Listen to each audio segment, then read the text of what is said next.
Andy Palmer, our chief executive, has a relationship with the Red Bull guys from his time at Nissan and Infiniti, so there was a dialogue going on there.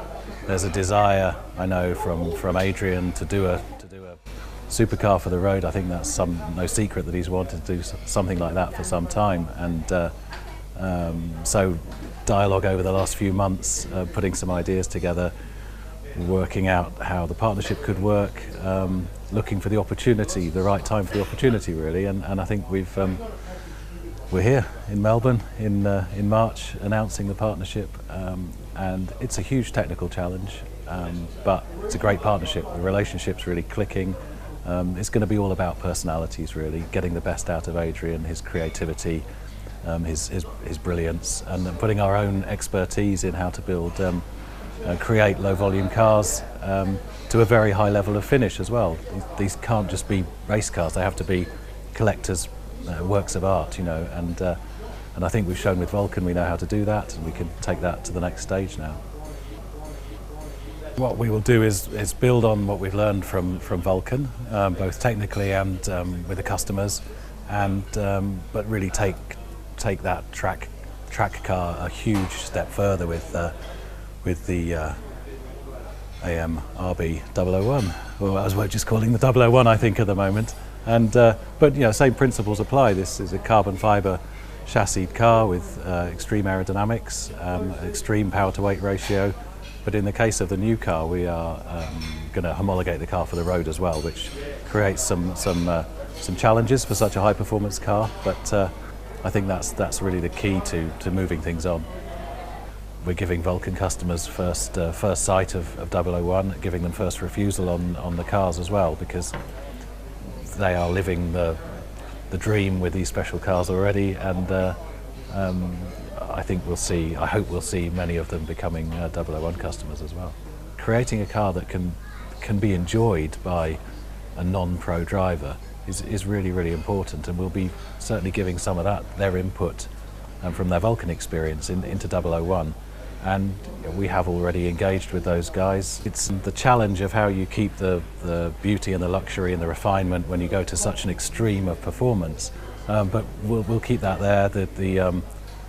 I think we've proven a track record, you know, with the input from our Chief Creative Officer, Marek Reichman.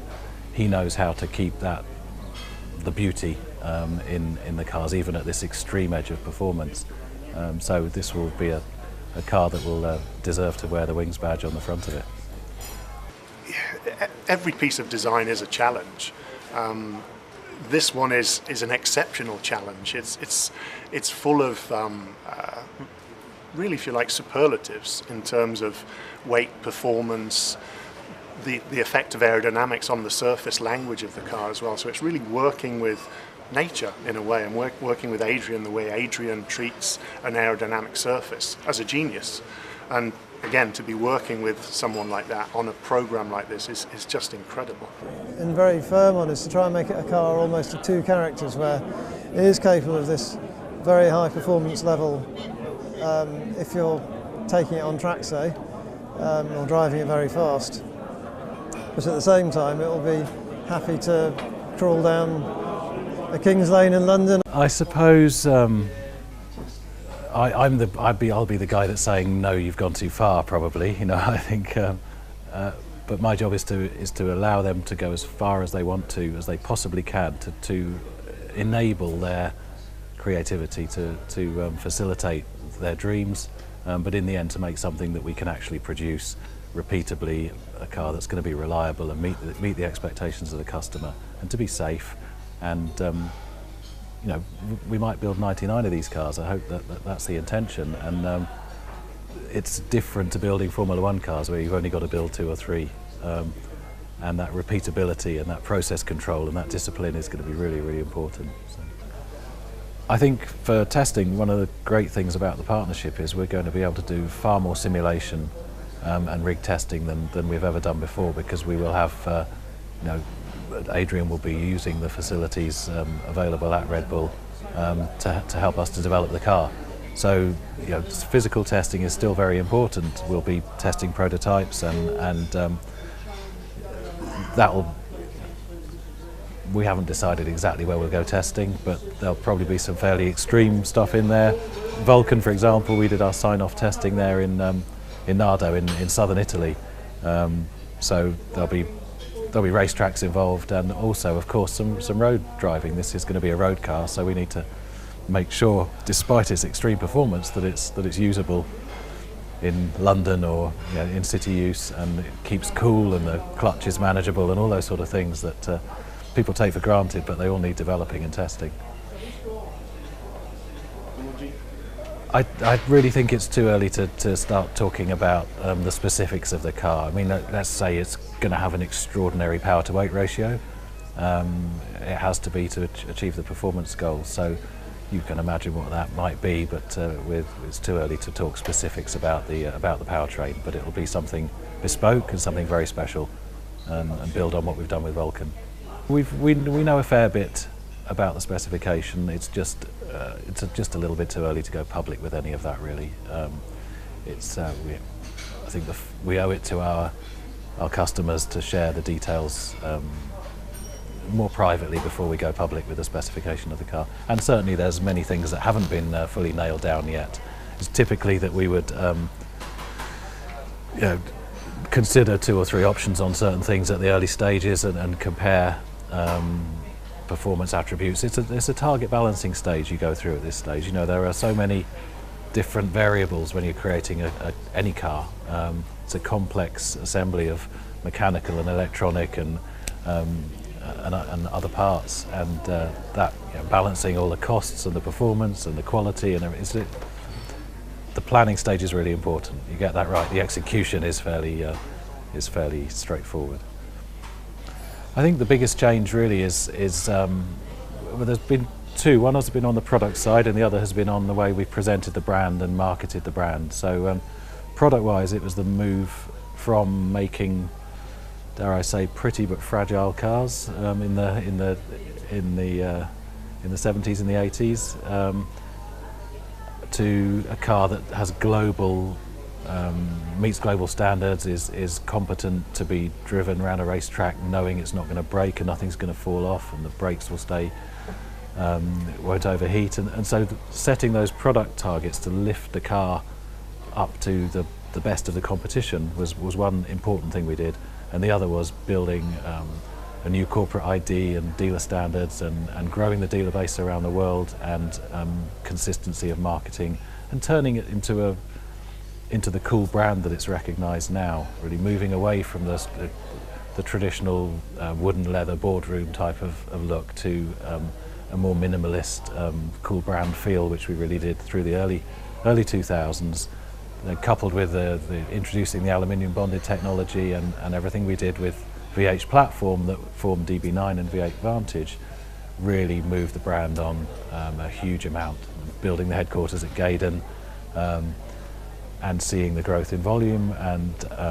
growth in customer satisfaction. And it's been a bit bumpy along the way. There's a global recession, banking crisis that caused havoc in the luxury industry in 2008, and that set everybody back a little bit. But now we're seeing the fruits of the continued investment in product coming through. DB11 just launched last month in Geneva, and a whole load of new products coming in the next few years that are all planned and funded within the business plan, and a team who's as passionate as ever about the company we work for, and really, really exciting times.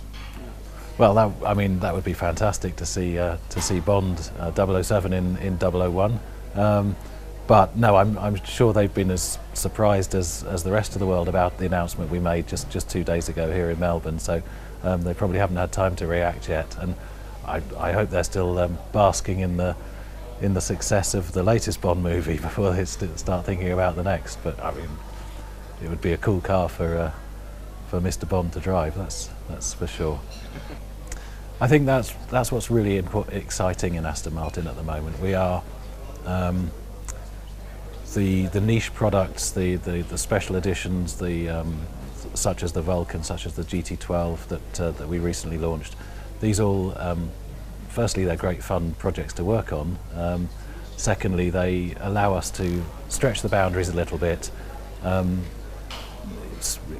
spend a bit more money in the early stages developing new technologies and new components, and as we refine those improve them out in the special edition vehicles, yeah, they certainly cascade down into the mainstream products. And design-wise as well, we can try out new design language. You'll see maybe some of the features of Vulcan appearing in future mainstream models in the future, and likewise maybe with 001 that will create some inspiration for future more mainstream models as well. So yeah, it's important that Aston Martin is doing that. We grow as the brand grows, to see setting our own path in technology, not just being followers. Yes, I've been really lucky to be involved in all of those cars, and Aston Martin's given me the opportunity to live a boyhood dream, really, working with some great people, some very talented, very dedicated engineers and creative people through the company. So 001 is going to be, feels like that's going to be the pinnacle. But we've got a number of other cars in the mix that we're working on within my advanced operations department that will be seeing the light of day before and after the 001. So it's not the only thing we're working on. It's going to be our major project, but I've got a boss who stretches us and encourages us to be creative and develop new products, and he's made a commitment that there'll be 2 special projects every year coming out of my department. So there's a whole load of other exciting stuff perhaps we can talk about another day as well. Right now it's hard to imagine something that goes beyond what we're planning to do with the 001. So I think it's going to be an experience of a lifetime for all of us. I'm really excited about it, but we might think about the next car, if things are going well, in a year or so's time, start fantasizing about what we could do beyond that. But no, it's a dream for any of us to do something like this. It really is.